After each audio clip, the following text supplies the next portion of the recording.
Beşiktaş ne zaman kuruldu? 1903'te kuruldu değil mi?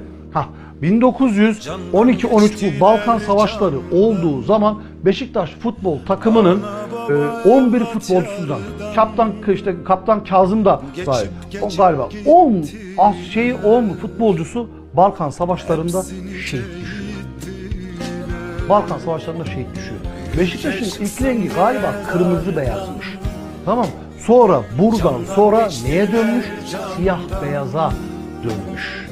Sonradan Balkan Savaşları'nda futbol takımındaki oyuncuların çoğu şehit düşünce siyah beyaz olmuş. Siyah o karanlık günleri, beyaz ise çıkacağımız aydınlık günleri yaparmış, sembolizlemiş.